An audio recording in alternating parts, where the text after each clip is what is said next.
최근 한국인들이 납치되고 감금당하며 심지어 고문과 살인까지 이어지는 끔찍한 사건들이 연이어 발생하고 있습니다. 지금은 베트남, 필리핀 등으로 범죄 조직이 옮겨가고 있다고 하는데요. 최근에 박람회 업무를 돕는 일이라는 말을 믿고 출국했다가 현지 범죄 조직에 끌려가 고문 끝에 목숨을 잃은 22살 대학생 박모 씨가 있습니다. 이건 단순한 해외 사건이 아닙니다. 국가의 보호 체계가 작동하지 않았다는 명백한 경고입니다. 오늘 영상에서는 이 비극의 실체를 짚고 다시는 이런 일이 반복되지 않도록 하기 위한 국가 차원의 전략적 대응과 실행 가능한 정책 해법을 제시하겠습니다.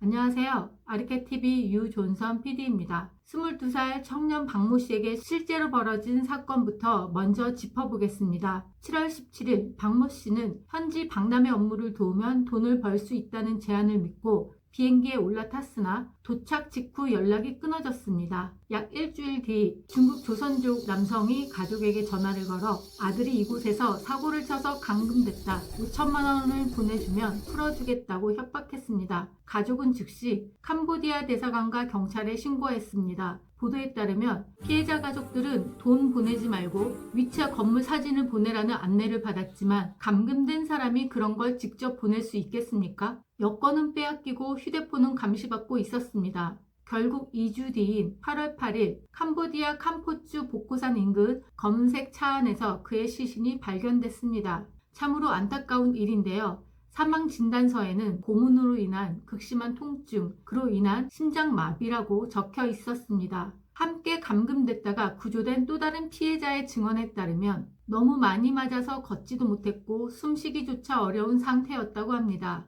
캄보디아 경찰은 중국 국적 조선족 조직원 3명을 체포했지만 주범은 여전히 도주 중입니다. 부검과 행정 절차가 지연되며 시신은 아직도 한국으로 돌아오지 못하고 있습니다. 주 캄보디아 대사관의 대응이 지나치게 소극적이었습니다. 대사관에서는 과거 허위 신고 사례가 있어 본인 확인이 필요했다고 해명했지만 진짜 위급한 사람은 행정 절차를 밟을 수 없습니다. 대사관은 자국민의 생명과 안전을 최우선으로 해야 합니다. 실제로 탈출자들이 대사관에 구조 메일을 보냈지만 아무런 답변을 받지 못했다는 증언도 있습니다. 구조가 늦은 이유는 인력보다 체계의 부재에 있습니다. 이에 이재명 대통령은 10월 14일 국무회의에서 국민의 생명과 안전이 최우선이라며 가용 자원을 총동원해 신속하고 확실하게 대응하라고 긴급 지시했습니다. 정부는 다음날 외교부, 경찰청, 국정원이 포함된 합동 대응팀을 급파했고 캄보디아 경찰과 코리안 데스크 설치를 추진했습니다. 현재 캄포 포이페 바벳 지역은 4단계 여행 금지로 시아누쿠빌은 3단계 출국 권고로 격상됐습니다. 뿐만이 아닙니다. 지난 8월 30대 두 여성은 대출 브로커의 계좌이체만 도와주면 1,300만 원 챙겨주겠다는 말에 속아 캄보디아로 향했습니다. 하지만 도착하자마자 여권과 휴대폰을 빼앗기고 시아누쿠빌 호텔에 감금됐습니다.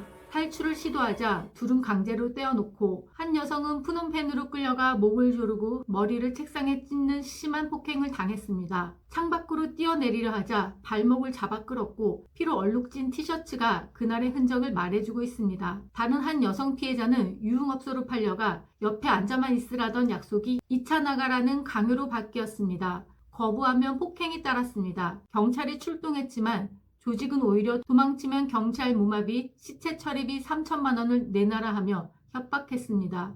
그러나 구조된 뒤에도 악몽은 끝나지 않았습니다. 현지 경찰은 신원 확인을 이유로 피해자를 한 달 넘게 유치장에 가뒀고 그 안에서 경찰들의 성추행이 이어졌습니다. 두 사람은 감금 13일 만에 한국에 있던 지인의 신고로 구조됐습니다. 하지만 귀국 후에도 협박은 끝나지 않았습니다. 범죄 조직은 딸의 사진과 강제로 마약을 투약한 영상을 온라인에 퍼뜨리며 브로커는 이미 죽였다. 다음은 네 차례다 라고 협박했습니다. 피해자는 아이 사진이 올라오자마자 미친 듯이 돈을 구해 보냈다고 말했습니다. 그리고 며칠 뒤 캄보디아 국경 인근 베트남에서 30대 한국인 여성 박모 씨의 시신이 발견된 것입니다. 조사 결과 박모 씨는 바로 이 유흥업소 납치 조직의 모집책으로 피해자들을 속여 현지로 유인한 브로커 중 한 명이었습니다. 또 다른 피해자는 새벽 5시경 간신히 탈출에 성공했습니다. 프놈펜 주재의 한국 대사관으로 달려갔지만 문은 닫혀 있었고 안에는 아무도 없었습니다. 전화를 걸자 돌아온 대답은 아직 근무 시간이 아니니 2시간 뒤에 오세요였습니다.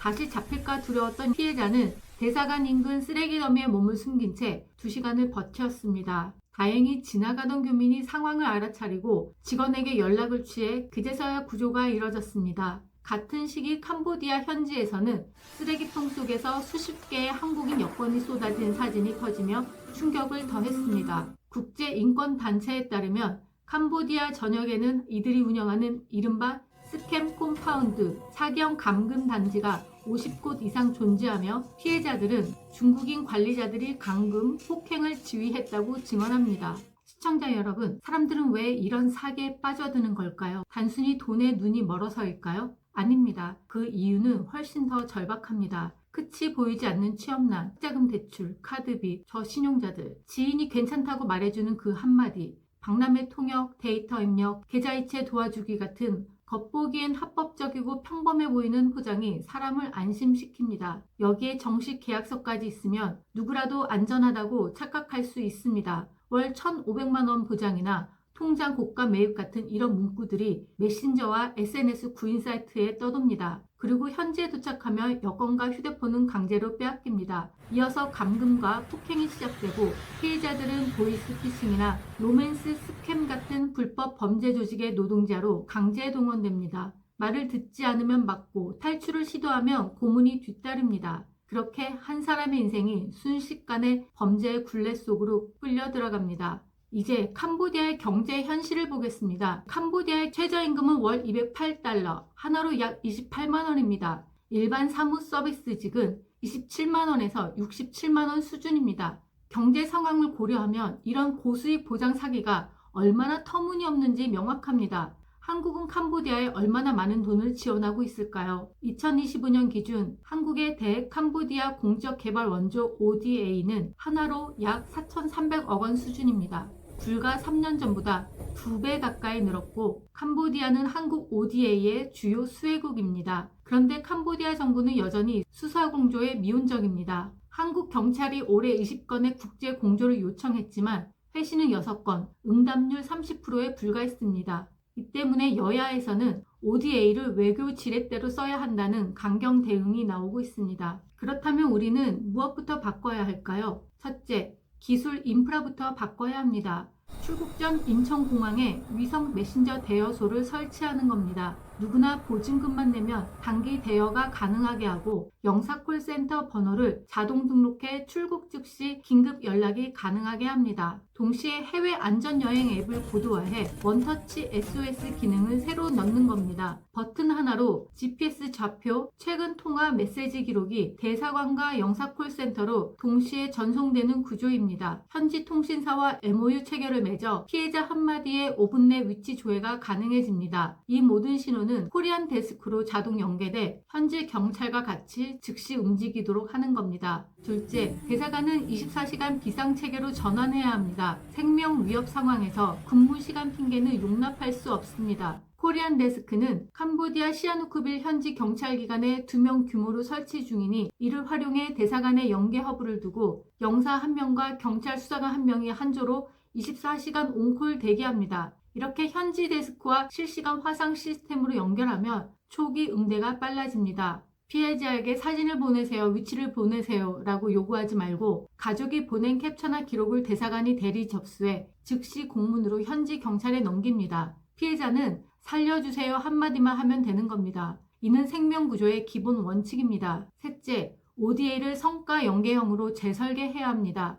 캄보디아 지원 예산 약 4천억 원을 피해자 송환, 콤파운드 해체, 합동 수사 결과에 직접 묻습니다. 미이행 시 보류하거나 재배분하며 원조를 선의가 아닌 책임을 강제하는 외교 지렛대로 활용합니다. 넷째, 공무원 책임제를 강화해야 합니다. 신고 접수 후 초기 2시간 내 조치, 72시간 내 생존 여부 확인을 합니다. 2번 연속 미달 시 보직 교체, 징계, 형사 검토까지 가능한 책임 규정을 도입해야 합니다. 생명이 위태로운 순간 절차보다 구조가 먼저여야 합니다. 다섯째, 국제 공조와 합동 작전을 확대해야 합니다. 우방국가 정보 공유를 강화하고 범죄 조직들은 거점을 옮기며 활동 범위를 동남아 전역으로 확장하고 있으니 캄보디아뿐 아니라 필리핀, 베트남, 미얀마, 라오스, 태국 등 주변국 공간과 공동 경보 라인을 만들어야 합니다. 이는 범죄 조직이 이동 중인 국가들을 실시간 감시하고 국경을 넘는 합동 작전을 가능하게 하는 핵심 체계가 될 겁니다. 여러분, 쉬운 일로 큰 돈을 벌 수 있다는 말은 덫입니다. 이렇게 임금이 낮은 나라에서 월 1,000만 원 이상 고수익, 일은 간단하다, 이런 말은 100% 거짓입니다. 절박하더라도 그런 제안에 응하거나 스스로 범죄에 가담하려는 생각 또한 어리석은 일입니다. 정신 차리시고 범죄에 가담하게 되면 처벌로 이어질 뿐만 아니라 무엇보다 여러분의 생명이 위험합니다. 절박함이 이성을 마비시키는 순간 범죄는 그 틈을 파고듭니다. 의심스러운 제안을 받으셨다면 즉시 경찰 112번으로 신고하십시오. 해외 취업 관련 사기는 외교부 영사콜센터 02-3210-0404로도 신고와 상담이 가능합니다.